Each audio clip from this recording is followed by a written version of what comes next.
Although Africa was already explored, was already being used for its resources, the Atlantic slave trade, for example, for many years before the 1880s. The Berlin Conference of 1884 is where colonialism and the scramble for Africa really picks up. So what happened in this conference was obviously in Berlin, not in Africa, and without any consultation with any of Africans, leaders of any kingdoms or of any tribes.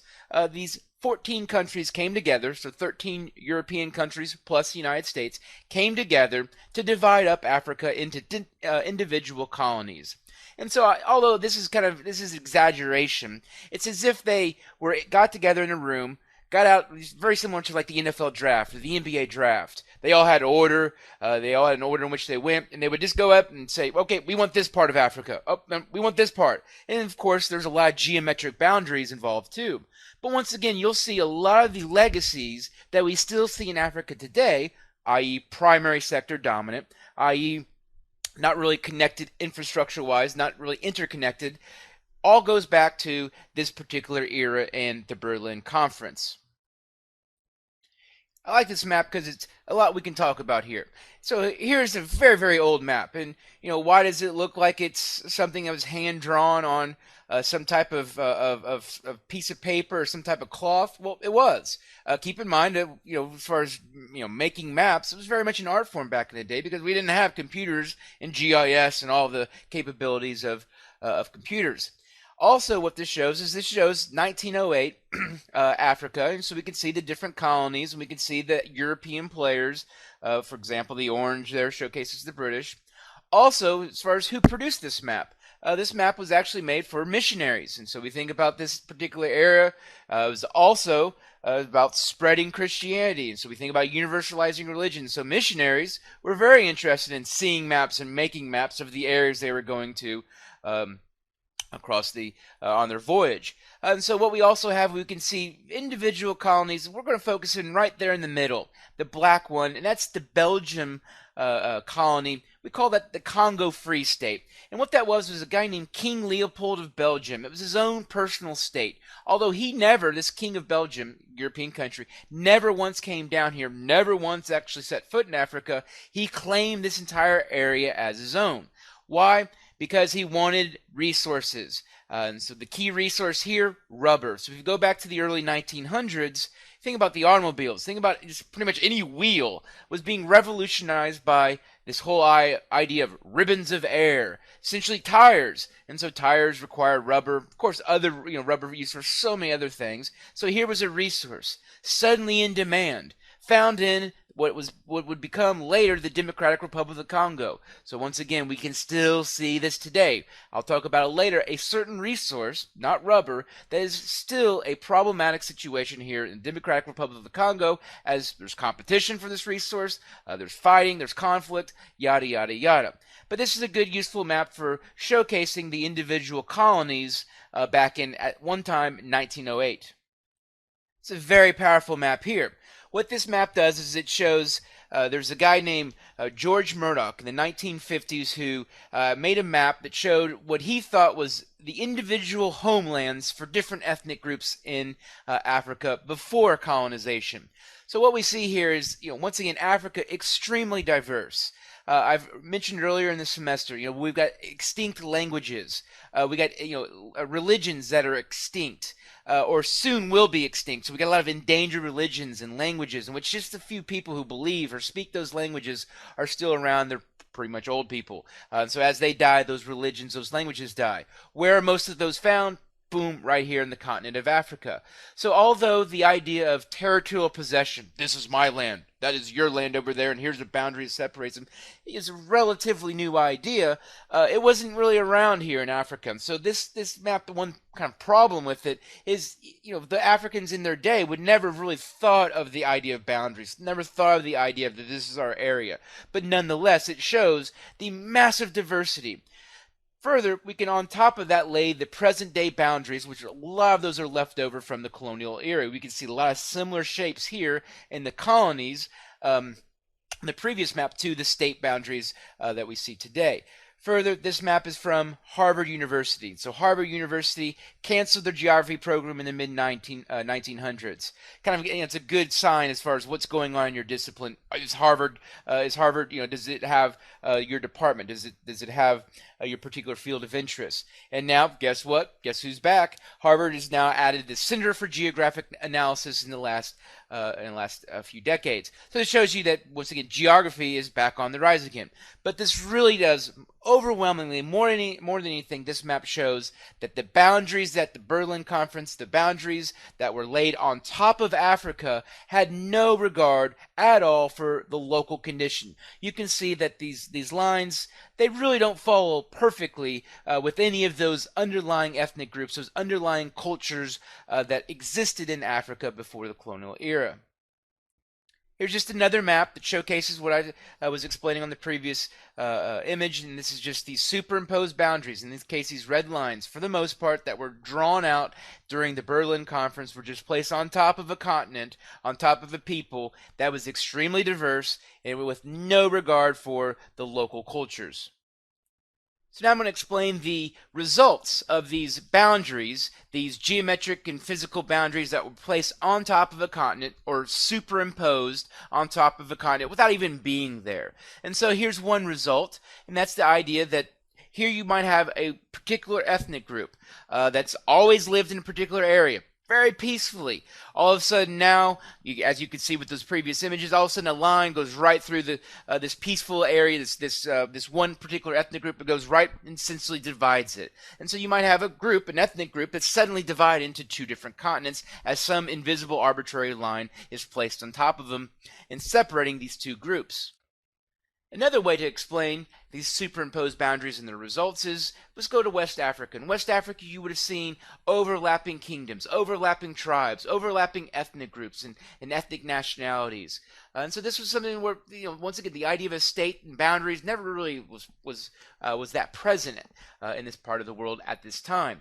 And so what happened was, once again, those arbitrary lines separate a unified region. So suddenly, let's say in Colony A, the blue people are suddenly a minority nation, are suddenly the outnumbered by the red and the yellow people. And so what we have here is we have this situation, this harmony that's been essentially shaken up. And so we have this separation of unified regions resulting from the Berlin Conference and these superimposed boundaries. They totally ignored the local culture.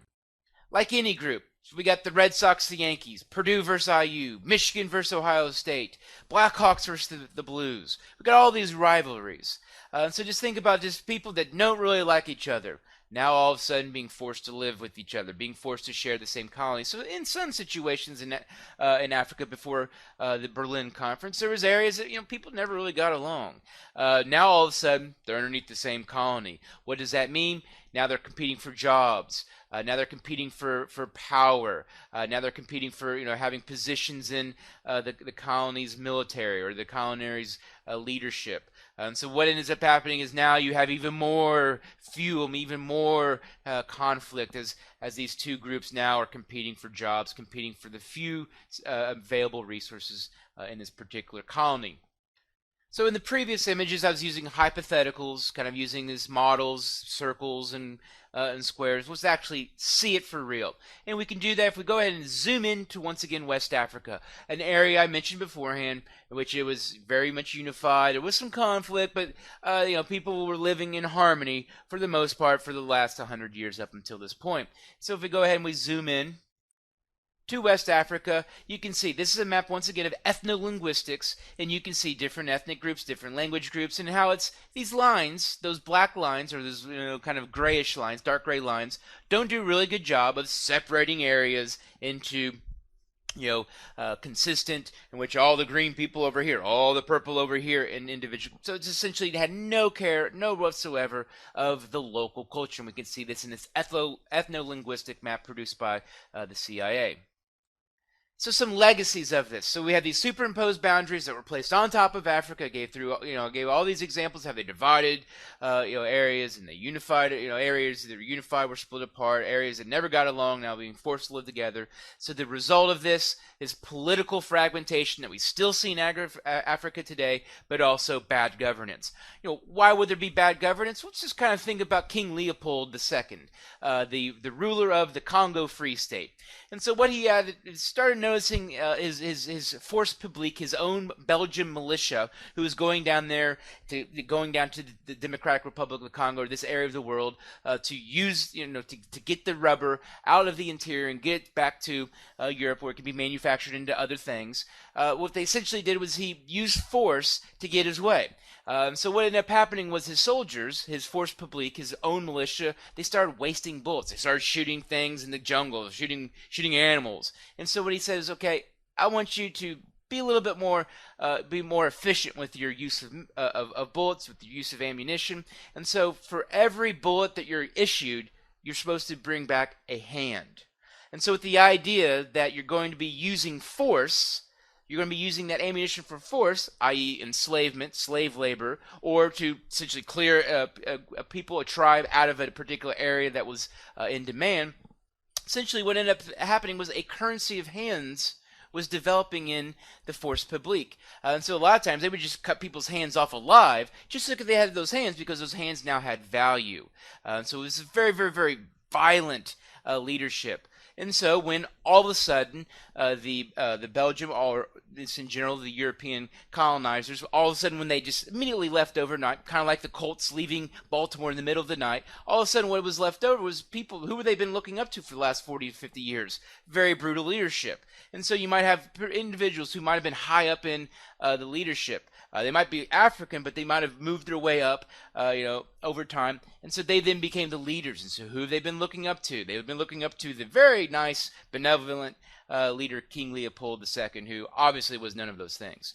And so one of the things you also have is you have in Africa a lot of unitary states. A lot of one-party dictatorships. So unitary states are typically military focused. And this all goes back to, once again, the resource curse. And so if you want to keep that power, if you want to make sure that you do not lose power, make sure that you're not going to be overthrown, make sure that a coup, the government that you're a part of, doesn't get overthrown and wiped out by a new group who comes in using violence, you use a lot of corruption. You try to essentially use bribes. Instead of investing in education, instead of investing in healthcare, you invest in building up a militia, building up your protectors with all well armed rifles and all type of missiles, just to protect your power.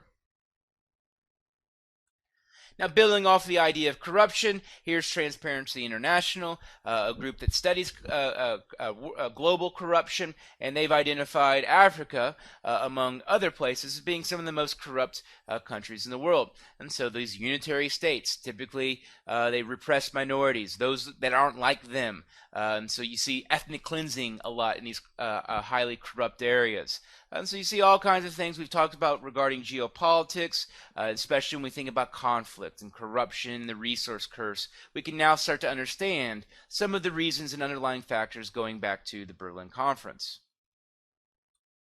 Once again, we're reminded that one of the key reasons why the colonizers found Africa to be attractive is the overabundance of natural resources. And so we think about, why is Africa today the location for a lot of the resource curse? Why is it the location for countries that have an over-reliance on the primary sector? Well, we can go back to the legacy of colonialism.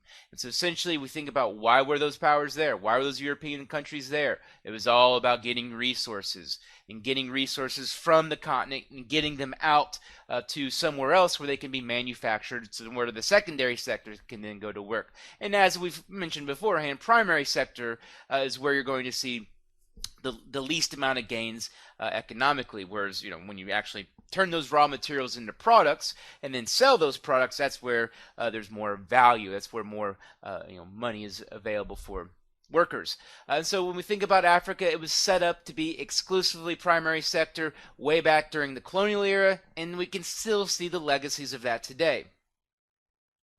Even further, we think about the primary sector activities was designed to get resources from the interior of Africa, get them to a coastline where they can then be put onto boats. We can get middlemen, can organize them, can get and buy and sell and trade and markets and all of that, and get those natural resources, get those primary sector resources, get them the heck out of there where they can then be sent somewhere else to be manufactured into goods. And so the infrastructure of Africa, all throughout the continent, we still see this to this day. It's all designed about getting stuff from the interior of a colony or the interior of a state and get it the heck to a coast, get it to a port city where it can be then sent somewhere else. So we think about the infrastructure is not well connected. You do not see what you find in the United States. All these well-connected cities and roads and railroads are going through every which city. Here, you don't see much connectivity. States are kind of isolated in which everything, all the roads, the highways, the railroad, for the most part, is designed to get stuff out. And now I go back to a missionary map, once again, to showcase what I just was referring to. So here we see, first off, you can see the rivers. The rivers are very easy to see on this very, very old map. And so the physical geography of Africa already is kind of lends itself to getting stuff from the interior, getting it out. And so before, of course, railroads, before automobiles and planes, rivers and waterways were overwhelmingly how resources were moved from one place to another. So these rivers of Africa, just as physical geography by nature, is essentially designed to get stuff from the interior and get it to the coast. Further, we can see a lot of these port cities start to develop. So a lot of these port cities essentially become areas in which those resources are moved via the rivers, but also via the rails, which you can faintly see in the red with the red line. It's all designed about getting stuff out. And so over time, the railroad infrastructure, which I talked about regarding urban slums in Kibera, for example. The railroads do a good job of bringing people from rural areas to urban areas, but they were historically built to get stuff from the interior, get resources from the interior, and get them to port city or get them to the coast as soon as possible. So once again, the Harvard University Center for Geographic Analysis has all these great maps. And this one is a custom map I made of the single-track railroads that we find in Africa today. So even the railroads, you can still see the legacy where it's designed to get stuff from the interior and get it out. Especially you can see that in West Africa. You can also see that in parts of Central Africa. So the infrastructure, you don't see a very well-connected network like you would see, for example, in the United States in this image here. So I just essentially just the same thing, just moved it over to the United States, moved the map over, and you can see how the United States much more well connected. So we think about the whole entire eastern part of the United States, compare that to the whole entire continent of Africa, hardly any interconnectivity over in Africa. Now I'm going to explain how primate cities and why they're so prevalent in Africa. So we go back to the colonial era, and once again setting up Africa to get exports from the interior to the coastline. So what ended up happening was these coastlines, these ports, became the key export centers, but also the key locations for a lot of jobs. And so what over time, after colonialism, these early export centers today are those primate cities, or today those large cities that historically came to be because they're port cities and their location have now become huge. And so we think about, once again, urban slums in developing countries. Once again, those railroads act as a key mechanism to help people go from rural areas to urban areas. So they allow them that means to go via rail, go to the urban area, go to that primate city. And so that's why the primate cities only get bigger over time, because the infrastructure is built that way, but also those key cities are the ones that dominate overwhelmingly, act as a huge magnet in attracting Africans from the rural areas to the urban areas.